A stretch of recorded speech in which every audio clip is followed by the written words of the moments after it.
Morning, everybody.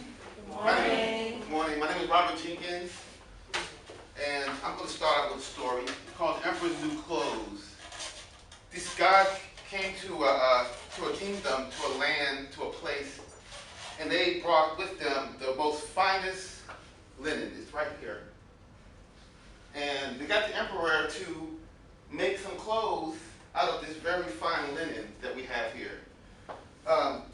He wore the clothes. The fine linen could only be seen by the finest people. So, of course, everybody wanted to be fine and intelligent, so they saw the linen, very fine linen that he made the clothes out of, except for this little boy who said, "The emperor has no clothes." I gave out dollars to Maria, to Lauren, to Chris, Roger, and Adrian. Those dollars represent $100,000. Maria? I need you. It said Maria. Maria has a dollar also, which represents $100,000. And I'm going to need to collect 20% interest on that currency by the end of this speech. The Federal Reserve, the Central Bank of Chicago made this report on money mechanics and how money is created. My speech is on money creation, how money is created, and what's involved. I'm going to inform you about the symbols, phrases, the materials that money is made out of. I'm going to tell you about the process with the government and the Federal Reserve. Federal Reserve is not a branch of the federal government. They're just like Federal Express. Although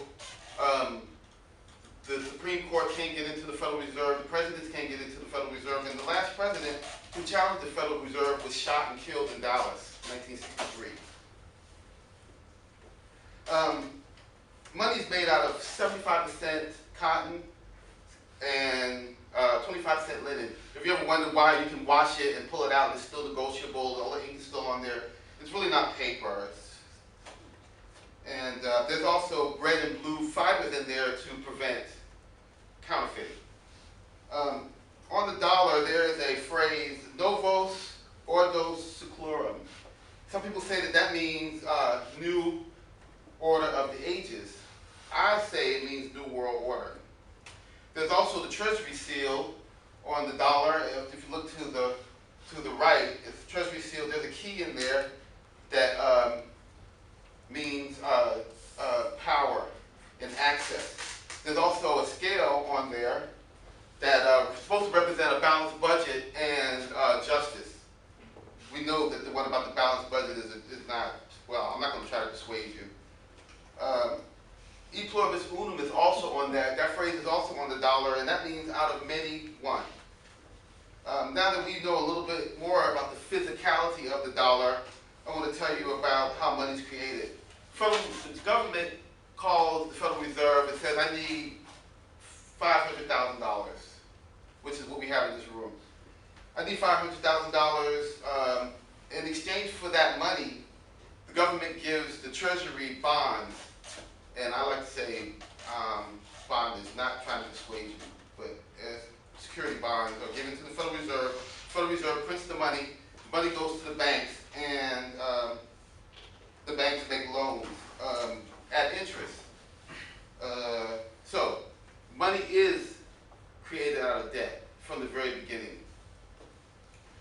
U.S. currency is created out of thin air, cotton, linen, and faith in the fractional reserve system.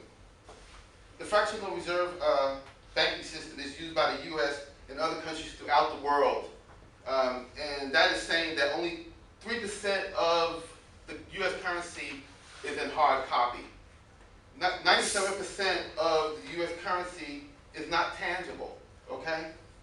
So if everybody in Charleston went to the bank and tried to withdraw their money, the banks could not fulfill your request because it's not tangible. So, in conclusion, in God we trust, or is it in cash? I have explained in money, materials, phrases, and symbols, money creation by government and the Federal Reserve, the fractional reserve system. And I would like to collect this money. I'm not going to collect it all, so you all know what's out there.